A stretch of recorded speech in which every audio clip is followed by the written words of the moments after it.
High School in historic Wellsburg, West Virginia. WTRF proudly presents Ohio Valley Tonite with Nathan Marshall. Tonight's guest, Oliver Locke. Welcome to a special edition of Ohio Valley Tonite with Nathan Marshall, and today I am joined by Head Athletic Director here at West Virginia University, Oliver Locke. Thank you for coming in, Oliver. You're welcome, Nathan. Appreciate it. Pleasure to be here. Of course, we're here in Morgantown, West Virginia. Welcome to the Coliseum. Yeah, it's great here. It's wonderful. We get the stadium right behind you. Always be reminded of the glory of West Virginia lore, huh? That's always a great thing. Do you ever sing Country Roads when you come out of your office? I don't, although I enjoy the music. I Yeah. really do. I've always been a John Denver fan. I mean, I'm an old rock and roll guy. Yeah. It's hard to admit you like John Denver because he wasn't quite the rock and roller that others were. But Hey, he sang a song with the Muppets. That's pretty right. cool. And I liked a lot of his music, actually. Yeah. He was a very talented guy. It's sad that he got killed in a plane crash a few years back. It usually is pretty sad. Yes. Yeah. Well, Oliver, you have a resume that is pretty glowing. You have, I'm going to read it off here because it's so long. It's Do you have to? Pretty ridiculous. Okay. I'm going to fill your head full of egotistical thoughts here. 1981 Peach Bowl champion. Pretty awesome. NFL quarterback, Houston Oilers. Bam.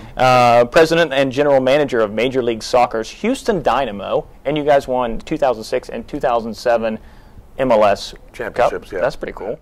Now, with a resume like that, I just have to wonder, because when you came back, it seemed to be that some of the fans were a little bit hesitant, I guess, at first to accept you back, because you had to hire a new coach right off the bat, you had to deal with the Big East collapsing, and of all things, they were worried about the controlled sale of alcohol in the stadium. People were up in arms about that. So did you ever question your choice to come back to your home among the hills? No, I mean, quite honestly, when you're an executive, right, with responsibility, what you really like to do is to be in a position where you can make changes when things need to be changed. You don't, it's easy to be an executive in the good times and things are flowing and everybody's happy and teams are winning, but you really get a kick and satisfaction out of the times when there really is a serious challenge. And the Big East was a serious challenge. Our football program is crucial to the success of the whole athletic department. If football doesn't do well, guess what? There's no money to pay for the volleyball team. I mean, that's the way it works. And as we saw the football program struggle a little bit, we weren't selling our games out. I recognized there was a need for a change. But that's where you earn your money, so to speak, right? And when things are easy, it's nice. It's like being a student. When you have an easy class, big deal. You cruise through. But it's really when you got to buckle down and work hard that you get the great satisfaction of having accomplished something. Yeah. So I have no second Good. guesses. I'm glad, because you're doing a great job. Seriously, and that's not just because we're on TV. You're doing a wonderful job. I mean, are we on TV? Well, supposedly. Somebody watches it somewhere. I'm not sure.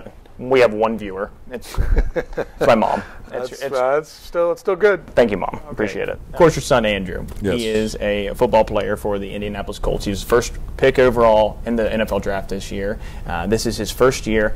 And a lot of people don't realize that these are kids. He's a young man, and this is his first year out of college. And a lady that is dear to my heart, Lucille Way, told me when I was graduating college, when everybody else was saying, "Oh, good luck, it's going to be great, wonderful," she said, "This next year is going to be the hardest year of your life."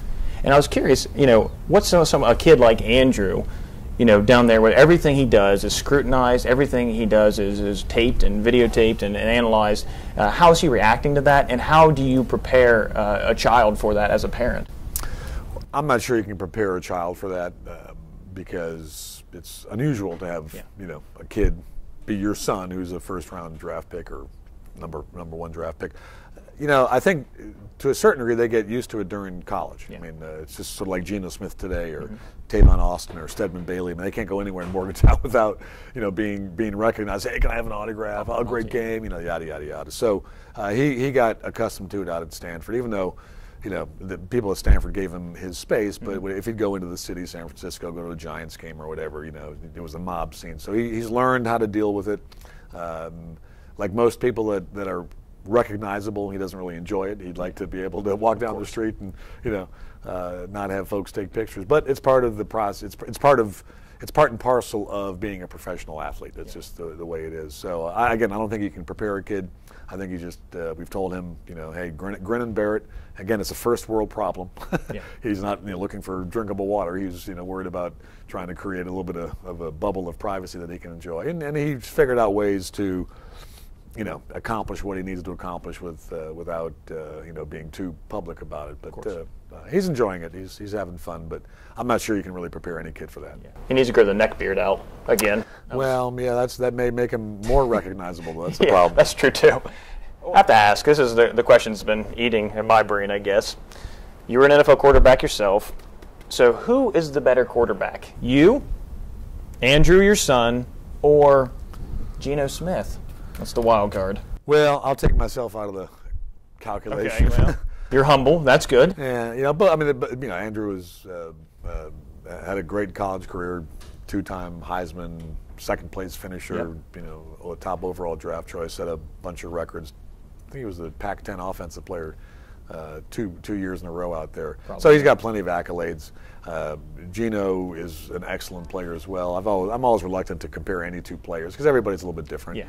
There are certain things I'm sure Geno will do better than Andrew and vice versa. But they're both great players. Geno certainly is going to have a chance to play on Sunday. Mm-hmm. The season's still young. He's got 8 more games plus hopefully a bowl game to go. So or national championship. Well, that'd be nice too. But he's got to continue to prove himself. So you're picking Andrew, you think? I'm not picking either one. You're playing political. I'm deferring. You're deferring. Okay. Well, again, I want to thank my guest today, Oliver Luck. Thank you so much. He's the West Virginia University Athletic Director. We wish you guys luck in all sports and continue to do as good a job as you are doing and making our state proud. I really appreciate it. And if people want to look up more information on athletics for WVU, they can go to WVUsports.com. Very simple. WVUsports.com. And for Valley Tonite, this has been Nathan Marshall.